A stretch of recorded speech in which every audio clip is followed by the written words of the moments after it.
बहू, ये क्या कर रही है तू? अरे पापा जी आप, वो मैं ना अभी सो के उठी थी तो बस अंगड़ाई ले रही थी। आप बताइए आपको क्या चाहिए? बहू, ये शिबू को क्या हो गया आजकल? मैं अभी घर पे भी ढूंढ रहा था, उसे नजर ही नहीं आ रहा। मुझे लगा वो तुम्हारे कमरे में सफाई कर रहा होगा। घर के सारे काम पड़े हुए हैं, बर्तन, झाड़ू, पोछा, कुछ भी नहीं किया हुआ। और ये पिछले कुछ दिनों से रोज 1-2 घंटे के लिए पता नहीं कहाँ चला जाता है। उसका काम वाम में बिल्कुल ध्यान नहीं है और अभी भी पता नहीं देख कहाँ चला गया है बिना बताए। मैं उसे ढूंढ ढूंढ के परेशान हो रहा हूँ। अरे पापा जी, वो मुझे अभी याद आया, वो मैंने ना शिबू को मार्केट भेजा है। घर की सब्जियां खत्म हो गई ना, तो सब्जियां लेने के लिए भेजा हुआ है। अच्छा कोई बात नहीं, अभी आएगा ना तो उसको बोलियो पहले घर के काम कर लेगा सारे। और हाँ बहू, एक बात का ध्यान रख बेटा, उसके सामने ना ये छोटे कपड़े पहन के मत बैठा कर। मुझे ना उसकी नजर अच्छी नहीं लगती। अरे पापा जी, आप ये कैसी बातें कर रहे हो? आप शिबू पे ऐसे शक क्यों कर रहे हो?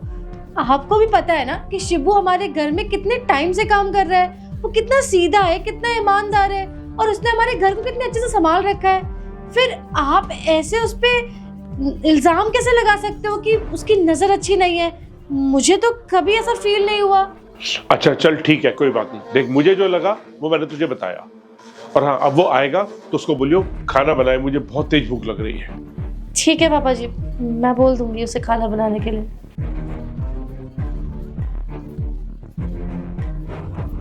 अरे मेम साहब, मुझे ऐसा लग रहा है बड़े मालिक को ना हम दोनों पे शक हो गया है। कहीं ऐसा ना हो कि उनके सामने हमारी सारी सच्चाई आ जाए।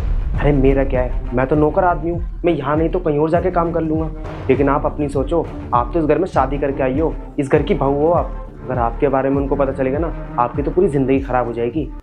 अरे तू चुप कर, तेरा दिमाग खराब हो गया क्या? जब मैं बैठी हूँ सब कुछ संभालने के लिए तो तू टेंशन क्यों ले रहा है?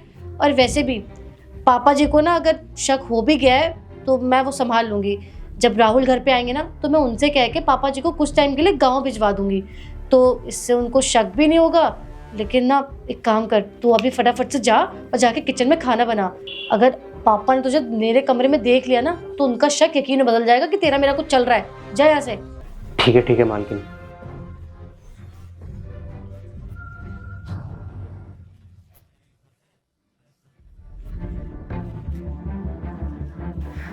राहुल, मुझे ना तुमसे कुछ बात करनी थी। हाँ बोलो।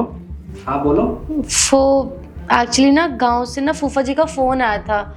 उनकी तबीयत बहुत ज़्यादा ख़राब है, तो मैं ये सोच रही हूँ कि पापा जी को कुछ टाइम के लिए फूफा जी के पास भेज दें। हाँ बिल्कुल सही बोल रही हो तुम। मैं एक काम करता हूँ, मैं पापा को बोल देता हूँ, वो वहाँ चले जाएंगे। ठीक है? ठीक है।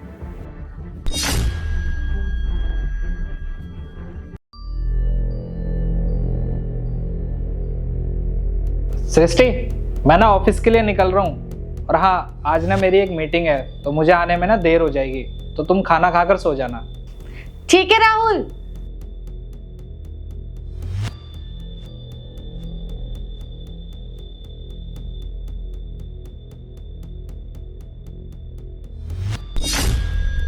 अरे मेम साहब, ये क्या कर रही हो आप? अगर घर में किसी ने हमें देख लिया ना तो बवाल हो जाएगा। कौन देखेगा हमें जब घर में कोई है ही नहीं तेरे और मेरे अलावा? तो कौन देखेगा? फिर वैसे भी राहुल जो है ना, वो ऑफिस की मीटिंग के लिए गए हुए हैं और उनको आने में रात में बहुत लेट हो जाएगा। और तुझे पता है, मैंने ना ससुर जी को गांव भिजवा दिया है, तो अब इस पूरे घर में तेरे और मेरे अलावा कोई नहीं है। वाह बउआ, मुझे तुझसे ये उम्मीद नहीं थी। अपने घर के नौकर के साथ तो ऐशी कर रही है। शक तो मुझे तुझ पे बहुत पहले से था। ये तो अच्छा हुआ कि आज तेरी सच्चाई राहुल के सामने आ गई। आखिर क्या कमी थी राहुल में? कितना प्यार करता है ये तुझे, जान छिड़कता है तुझ पे मेरा बेटा, और तू ये सिला दे रही है इस अय्याश नौकर के साथ। पापा जी, आप यहाँ? राहुल, तुमने तो पापा जी को गांव भेज दिया था, फिर वो यहाँ कैसे?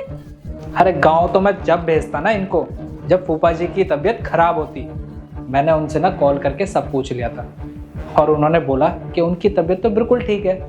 तभी मुझे शक हुआ तेरे ऊपर कि जरूर घर में कुछ चल रहा है। इसलिए ना आज मैंने तेरे सामने नाटक किया कि मैं ऑफिस से लेट आऊँगा, ताकि मैं भी तो देखूँ मेरे पीठ पीछे तू इस घर में करती क्या है?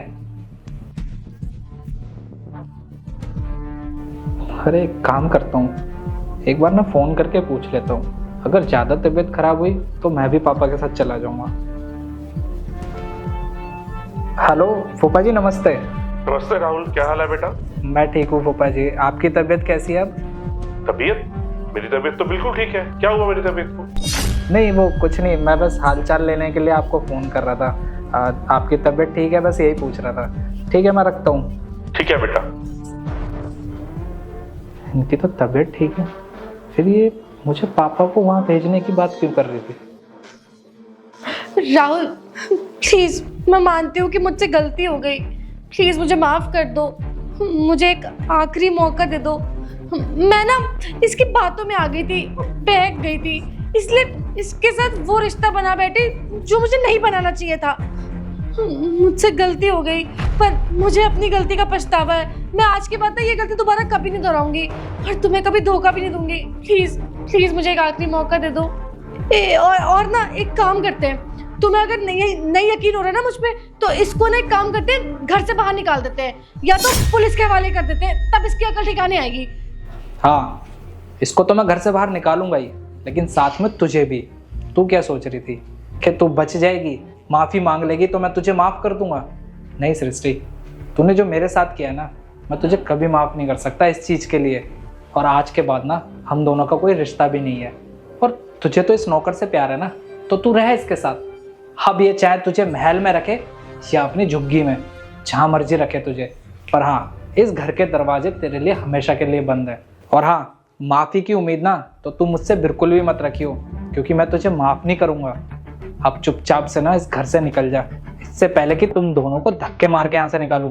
जा यहाँ से।